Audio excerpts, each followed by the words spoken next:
BSides DC would like to thank all of our sponsors, and a special thank you to all of our speakers, volunteers, and organizers for making 2018 a success. Hello everybody, I'm Wally Prather. My talk today is the unforeseen consequences of data hacking and breaching. I am the Senior Intelligence Analyst for McAfee's Advanced Programs Group. We're a cell that's dedicated to providing intelligence products instead of reversing malware, the same old, same old. We actually have intelligence professionals on the entire team, and we take data and we turn it into something that you're probably not used to. What we're going to talk about today, we're going to break this down into three different sections. First, methodology, how we do things, how we look at intelligence, our cycle of intelligence. We're also going to show you our case study, which is a look that people don't usually take when you get hacked. What actually happens, particularly with foreign intelligence services. And then our final part of this talk is basically how we take all these intelligence methodologies from special forces, from the Marine Corps, from clandestine services, and how do we apply that to cybersecurity. So as a disclaimer, with especially the DNC hack and the Clinton emails and the Podesta emails, there's a lot of personnel information. We've redacted everything in here, so there's actually all the phone numbers are 8675309 and all the way down. So we took out actual individuals' personal data because that wouldn't be proper to throw people under the bus. I didn't.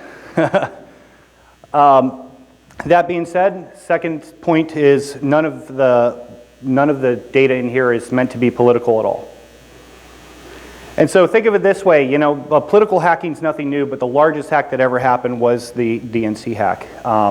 During the 60s, the Russians had multiple campaigns against the Kennedy administration. When Kennedy was running for office, they set up NGOs, they had propaganda. Nowadays, the propaganda is digital instead of physical. So we're going to talk about data, some of the doctrine. What do foreign intelligence analysts look for? What makes you a target and a good target for them? Some network analysis. We're going to talk about vulnerabilities, and specifically if they can't find a vulnerability on you, how do they create a vulnerability? And then also the human toll and some other applications for the methodology.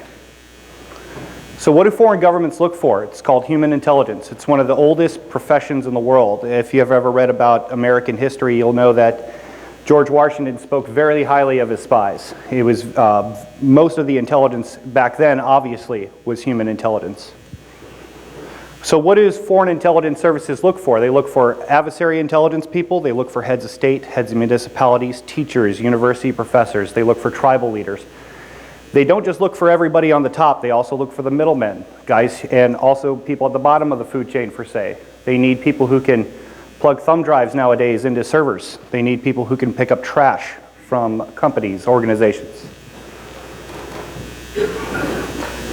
Once they find people who they think could be a plausible target or somebody who might commit espionage against their country, they look into three key factors. PAA, placement, access, and accessibility. That's that individual's placement, access, and accessibility to that data set, or to that issue, or to that human. So with that being said, what I usually ask the crowd is, if you were looking into the Iranian nuclear program, who do you think would have the best placement, access, and accessibility to that information? Any guesses? Throw out a name. Anybody? How about Mahmoud Ahmadinejad? So obviously, Mahmoud Ahmadinejad would have placement, access, accessibility to literally anything you wanted to know about that program. He helped modernize it and start it up. But there's other factors involved. So, what's his level of cooperation going to be? Do you think that he's going to cooperate with the Americans? Probably not. You know, does he have a vulnerability that we can exploit? Not likely. And would even if he did give us information, would it be reliable? No. If the information you want is already at the top, probably the place to start to go get it is not the top. So, what we did was every intelligence agency in the world has an intelligence cycle. When I came on board with McAfee, what we knew we had to do immediately was start a cycle and a methodology taking our many combined years of deployments and intelligence community experience and put that on paper. So for us, every agency shines in different places. For us, it's collection and utilization. Utilization we'll talk about in a little bit, but collection, we have an incredible ability to do what we call persistent stare. Once we start looking at something, at my section, we never stop looking at it. We know that sometimes the threats wait 18 months and they reuse information later, and they will use a domain for one attack. Then they'll let it sit on the shelf for 2 years. Then they'll pick that back up and use it again. So when that happens, if you're always looking and you're always able to collect, you're able to capitalize on mistakes. In addition to that, it's important from an intelligence perspective to have a covert communications network. We have a very advanced one where we have, we're across the dark web, we're across the normal web, and we have personas to boot for every operation that we do. With utilization, that'll become apparent here in the next couple slides. But every time we build a network for anything, we keep that network, and then we're able to see the evolution of malware, the viruses, ransomware, any type of remote access toolkit, and we're able to compare that to other samples worldwide. So with our methodology, on the left is the special operations methodology in Vietnam. When you see things in the news, especially during the Vietnam era, it was large-scale raids. It was bringing people to the table to have discussions. The Green Berets knew that that's not where you attack, that everything that is allowing that to happen is under the surface of the iceberg. So for us, it's the same. We know that there's a shared common infrastructure. When you see the news, you see the large-scale ransomware attacks. You see the hospitals getting shut down. You see people hacking children's oncology departments in Ohio. You see the Netflix hack. But what we understand is that is the end point. That is what everybody looks at. It's the bright, shiny object. Under the surface, there are a lot of things that allow those attacks to take place. Specifically, things like shared common infrastructure, VPS networks, bulletproof servers. That's where we intend to exploit fully. And so throughout this talk, I'm going to talk about, you're going to hear the term merging quite a bit. And so I wanted to explain that to you, what that actually looks like.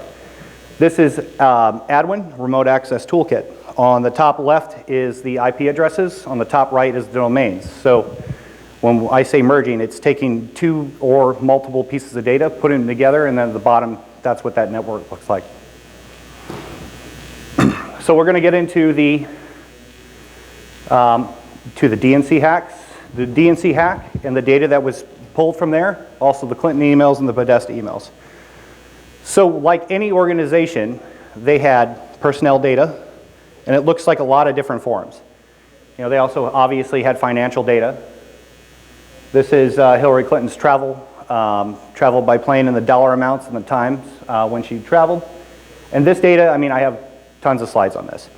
It's everything that you would have at your corporation or your place of work. Who works there? First of all, obviously as a corporation, you know that. Obviously, if you have a financial department, HR, all that data is kept and stored. If you know what you're doing, it's a gold mine, especially for a foreign intelligence service. And so, where would a foreign intelligence service start?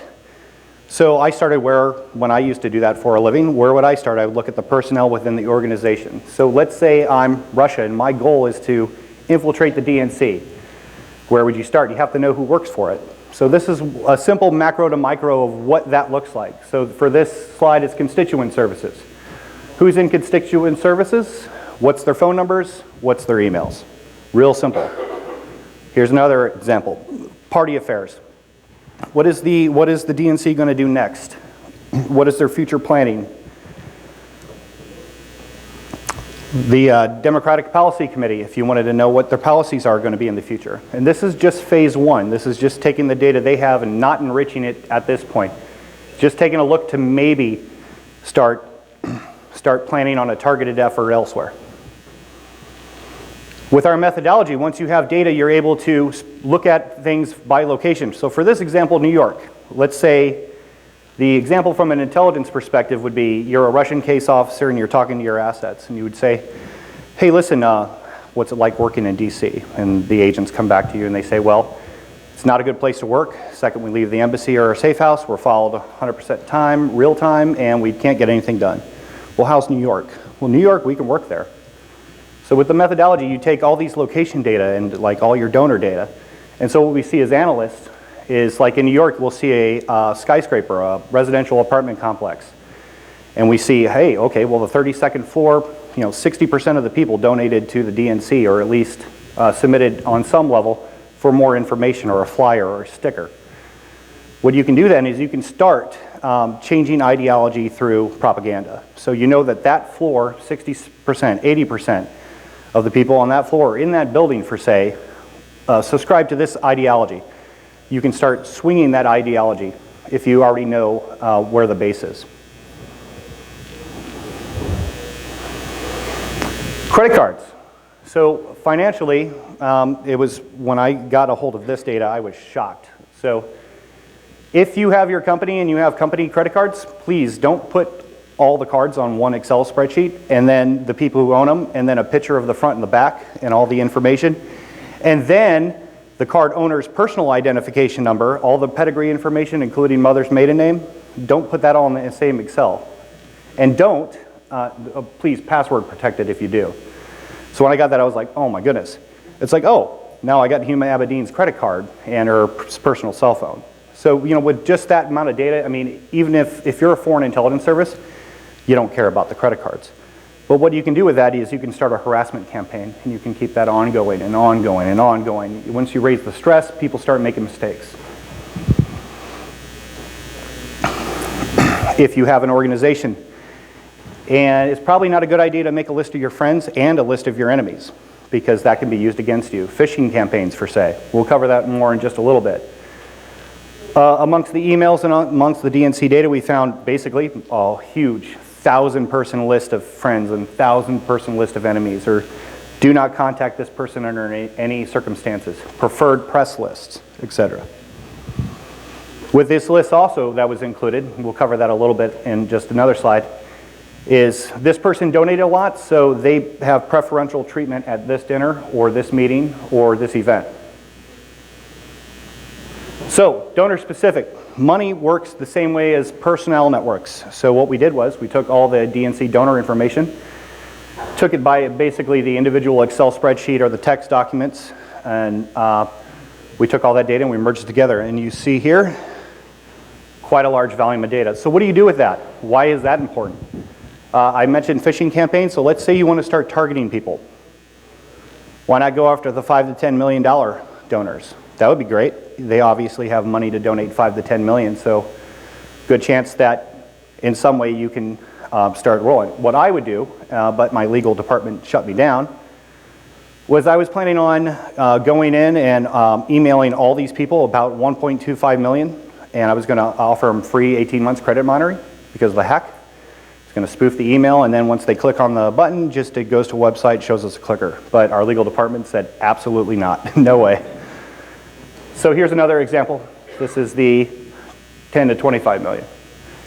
And you can segregate this type of data any way you want, and then you can focus targeting on that.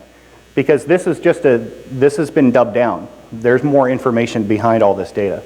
The addresses, the account numbers, in a lot of cases the credit card information or the checking information, but the banking information is already there, also all their personal information. And so what we did was we had names to money and we have people to places, and then we merged those together. And right now you're already looking at about 1 million individual entities on the screen. And this is a micro view. You can take the micro into macro. So the Clinton emails. So I have a security clearance. I couldn't go into the emails.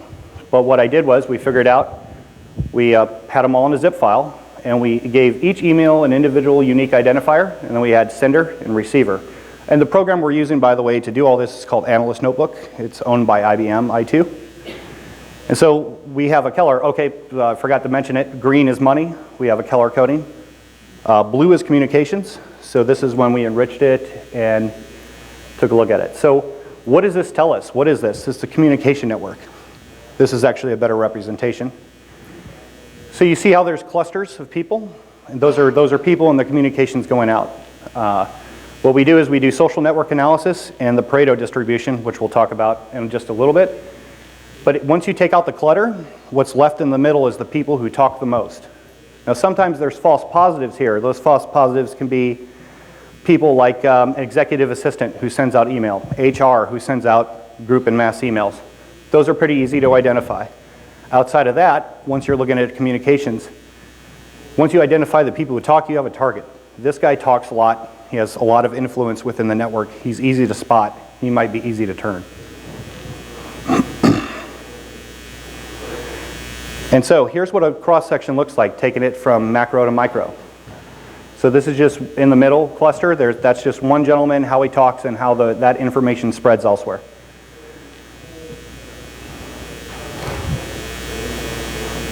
And once combined with the previous merge, you see it's a rather large network, and this is just the what we call cluster. This is the large cluster because everything else is too big to put on the screen, essentially. Okay, so here's something that people don't think about quite a bit: is if you're with a political organization like the DNC and you get hacked, they had quite a bit of information on the LGBT community. So if you were on the extreme end of ideological difference with the DNC, you could take all this information and you can start a campaign against the LGBT community. I was really surprised. The LGBT stuff within the DNC was very detailed, and it wasn't password protected, it wasn't encrypted. They had everything in there, like LGBT focused parties and who was the attendees, who were the people's dates, what was on the menu. I mean, all these little details that there's no reason to keep. But they did keep them. And then we merged them together. So I want you to focus on the red star, because if you're an intelligence agency, you have to pick targets. And so what we did was we found somebody in the DC area who's unnamed, and we took a phase 1 look at phase 1 exploitation of a human. So what does that look like? And in reality, it's if we get your hands on you, you're already screwed. There's nothing you can do. But for this, you see 2 huge networks, top and bottom, and then you see the star in the middle. That's social network analysis. That's connectivity, that's eigenvector centrality, and there's a lot of other factors that go involved with choosing targets. So, meet Steve. I chose Steve. He was in the middle of centrality, but I saw the name of his company, and I was like, oh, that's a pretty cool name for your company. I'll see what this guy's doing. If this guy, you probably remember about 2 years ago, the DNC had some issues about emails coming out talking about Wetworks after the lawyer was killed in DC. He was one of the people emailing Podesta about, I didn't know the DNC still did Wetworks. So everything you see here on the bottom is from one of his websites. And we'll move on to the next. This is what the first phase of exploitation of a human looks like from a network analysis perspective. So where can you find data? Obviously, social networks. So you see that little blip in the middle between the 2 large clusters? That's what it looks like when you protect yourself on Twitter. On the left and the right, that's Facebook and another Twitter. That's what it looks like when you don't. That's why privacy settings are so good. Without breaking the box, you can get very little information.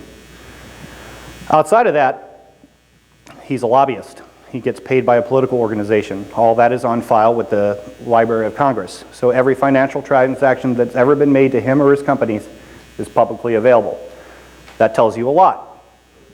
We also looked at his employment data everywhere he worked from start to finish. He's been on TV quite a bit, so we got copies of everything that he ever did pertaining to media and press. We also looked at his education, and then we had emails, so we knew who he was talking to on a regular basis, and we knew who he wasn't talking to. So, when you look at his companies, you wouldn't go straight to Steve. What you would do is you would find people who know Steve, and you would start there. So if you were going to look at his companies, he owns 2 companies. He's the co-founder of one, the founder of the other. So you see right here in the middle, they put all their pictures of all their employees online. So with those employees, you would obviously go to the people who are involved with both companies. They would have information. You wouldn't have to double up your resources to try to exploit 2 people to get into both companies. With clients, so this comes into the vulnerabilities. Let's think about it realistically. If you're a politician, if you're a sports figure, or you're an actor, and you simply get accused of something like sexual harassment, whether it's founded or not, what happens to your sponsorship? It goes away immediately, every time. So the same thing applies when you're trying to create a vulnerability for an intelligence target, somebody who can answer questions for you. You have all as clients. What happens if you pick one client and you start spreading falsehoods about the person and start creating stress and you start messing with their wallet? Once you start messing with people's money, the chances of them flipping to tell you what you want to know increases drastically. Okay, so what we're going to do now is we're going to show you how we took like basically the human factors and the human intelligence, something you would do if you were developing sources and looking at human networks. Now we're going to take a look at how that applies to malware, ransomware, viruses, anything that affects you guys as an industry. And what we try to do is we try to do both. We look at the cyber infrastructure and we know that there's humans behind that. So once they make a mistake, we're able to capitalize and then we build what you just saw in the first section. So this is just like a human network. This is APT-10. This is APT-10 from 2016. You see big clusters and little clusters. What that probably is you have the main C2 infrastructure, and then after that you have likely the toolkits involved, things like credential harvesting, brute force tools. Typically the Chinese make their own tools. They do use some off the shelf, and they also share some infrastructure wherever they're attacking. This is what APT-10 looks like as of 4 months ago. So you see quite a big difference between the two. Any state actor and many of the very squared away groups, A team and B team, you can watch the evolution as they start hacking places and then they get busted, they change up their toolkits, they change up their infrastructure. And so when I started this job, I thought it was really curious that Chinese and Russian and Iranian and hacktivist groups out of North America, Canadian groups, they all had infrastructure that touches in the middle. And I was like, why would they do that? Is that an agreement between countries? Probably not. But they need the same services, like VPS servers, and they need bulletproof servers, and just things that people aren't going to touch. And so this is what we call a master merge. We take each one of these color-coded as an individual family of malware, and we put them on into the same chart. And if the IP address is the same, they automatically merge together. And this is kind of the result of what you get. As I've been doing this now for 3 years, I can see some really interesting things. So the top two clusters there, those are Chinese-related IOC infrastructures. And you can see that it's allowed to touch this, but not touch that, essentially. So what does that tell me? Lawyers. Lawyers are involved. Just like many attacks, when we attack people, you can do this, but you can't do that. They have the same type of thing going on. And you see that there's a big difference between the red and the blue on the top right compared to some of the yellow where it's all over the place. It's connected to things that spread. So taking a closer view of this, we'll do APT-28 first. So APT-28, Russian GRU, really super advanced network. It evolves daily, essentially, but this is the most recent view of that. It also shares infrastructure with the rest of the world. So the top of 2016, 6 of the top 10 ransomwares touched. Now this is not false positives. Obviously, if it was location, Russia's a big place, China's a big place. We took out all those, and this is unenriched. One thing we do is once we get IOCs, we enrich them with McAfee data and community data. Gives us a bigger picture of what's on that hash, that domain, what is it, what's on the IP, what does it resolve to, etc. But this is, without false positives, the first step. And so this is very important because that's really odd. Like, I don't know if maybe I'm just the only one who didn't know, but yeah, 6 of the top 10 touch. Now this is what it looks like when you enrich it and close in a little bit. So we know there's common infrastructure, but we never knew that it would share with other people. Now, does that indicate that it's the same group with 3 or 4 different types of attack? Possibly. More than likely, those groups just have the same insight into protecting themselves, and they work together. And this is what a micro view of those connections look like between Type A and Type B. For this, Tesla Crypt and CryptoWall. PHP, it's database links to get data to the database. This same shared common infrastructure also applies to cryptocurrency. A lot of people think cryptology and privacy is secured with cryptology, which isn't the case. So one of my first jobs, I was looking at DD4BC. They were attacking a bank in the UK, and we were able to get the PNGs and the emails, and we were able to look at the Bitcoin. And then we exploit that from start to finish, and at the finish, they made a mistake, and then we were able to alert law enforcement. But then we keep that data, part of the utilization. We never get rid of anything, and we always keep it, and we always watch it in case it pops back up again. So about a year later, the Ashley Madison hack happened, and we grabbed all those Bitcoins. Sure enough, the Bitcoin wallets from the Ashley Madison exploitation hit the DD4BC. So you have a Malaysian-centric DDoS for Bitcoin group and a North American hacktivist organization shared Bitcoin wallets. That's not intentional. The one group probably doesn't even know the other, not likely. What it is they both have a common goal. It's what you would consider the mob's new coin laundry service, but it's cryptological.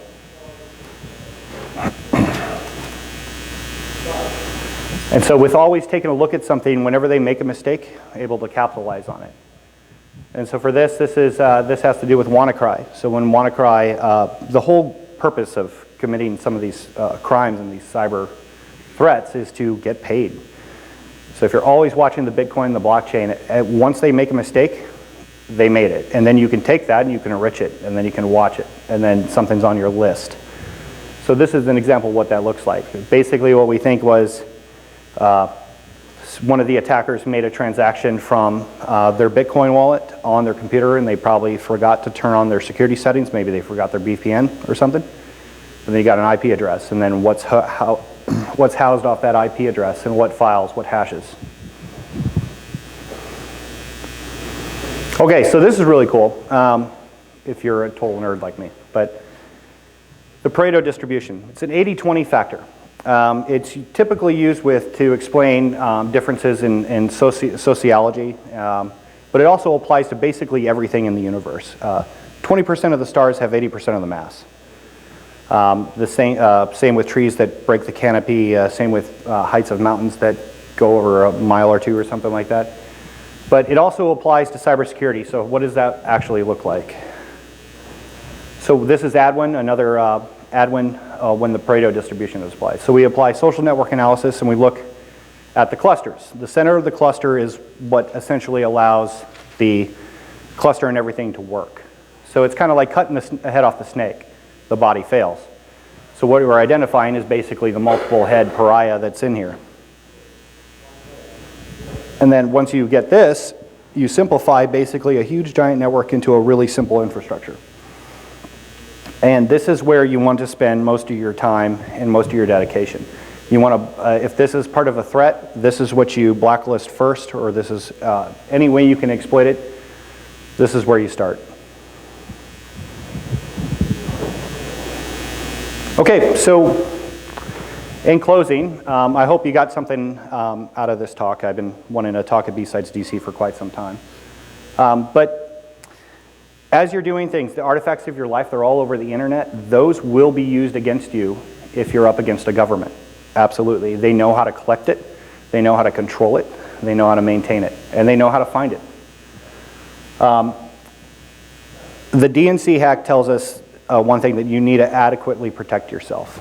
You need to password protect your personal and private PII information. You need to encrypt the files that you don't want anybody to have. And one thing that if anybody has insight, I'd love to talk to you about the shared common infrastructure shared with hacker groups. But in reality, if there's probably 12 organizations that are controlling 90% of the threat traffic, and so if you take those out, you significantly reduce the threat to America and the world. And go vote. So, oh, my bad. Are there any questions?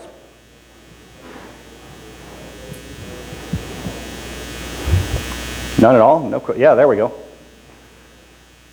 So, at one level, this is kind of surprising. Good one. So, I mean, as a civilian, it's like you're home, right? Yep. Yep. So I did this, let me give you a little example. I did this, I spent 3 weeks on it, and then I updated it as I went and had some different ideas for it.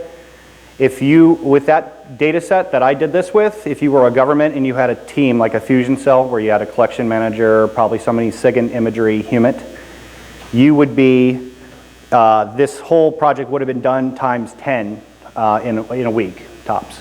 It wouldn't take long. But yeah, if you're a civilian and you're in this situation against the government, you're hosed. Time to move back to your parents, live a simple life, you know. So it's good.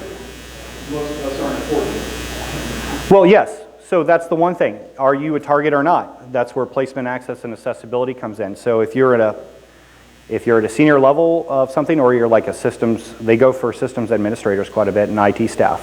You may not think you're important, but you have the keys to the door. Right?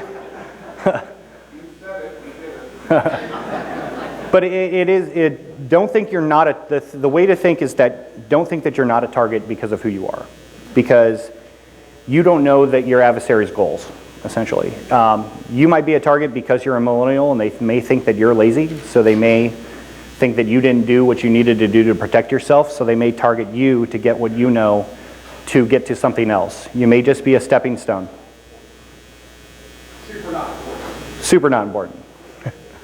Yeah. So, as an organization, DNC is totally honest. Obviously, they're going to put in passwords and encryption. Yep. They can't just swap out everyone in the organization for someone else. Nope, that's right. What else do they do moving forward once all that data is out there? That's a tough question. If I was them, I mean, I would rework the entire organization. I would move people from one division to the other. So everything that they did know that could be exploited then is no longer valid. I would definitely change the departments around. I would change their whole communication infrastructure around. And I would also, obviously, the financial stuff. I would set basically a standard operating procedure that everything will not be stored in the same place. Everything will be protected via these methods. Here's an eye-opener for you too. I didn't cover this before. With all the financial information, we also got their budget for everything. And they spent something like $36,000 on antivirus and hacking protections and DLP. $36,000 is nothing. You know, that's something that a high schooler can break. You know, and now obviously they've taken steps to mitigate any further issues, because this one was a doozy, you know. That's what I would do. Sir in the back. Is there any value or tactics available for people, humans, like the people in front, to set up narratives or warning, something that would tell you, you know what, a tripwire is a script to say, watch it back. Well, you could start with Google Alerts for your social and your personal information. That would be a simple way, and if somebody starts looking for you on X, Y, and Z, you'll get a notification. I would get rid of unnecessary social networks. If you just have them to have them because you think they're cool and you don't really do anything with them, delete them. Something else, obviously, if you start getting contacted by people with accents, you start getting emails that are stuff that's outside of your normal pattern of life, starts happening to you, start seeing the same cars, the same people. Sometimes that's okay, because you live in a place, you have neighbors, you have people who live down the street. But basically, think of your life and your patterns as different islands. So you live in DC, but you work in Alexandria, but you like to go down to Reston for dinner every 2 weeks. So if you start seeing somebody in DC a lot, or a car, and then you see that same thing in Alexandria, and then you go to a gas station here and they happen to pull up next to you, those should be serious red flags. So if you see one person on one island all the time, that's fine. If you start seeing that same person, place, or thing in your other islands that you travel to, then that's bad. And then you need to change up your patterns of life and let somebody know. That's one of the first things. If you have a clearance or a security officer and you think something's wrong, it most certainly is, and you need to let somebody know and they can help mitigate that. Yes, sir? You said the DNC spent $36,000 on protective software. Was it McAfee? Nope. Nope, it wasn't McAfee. I've been asked that almost every time. I was waiting for it, but no, it wasn't McAfee.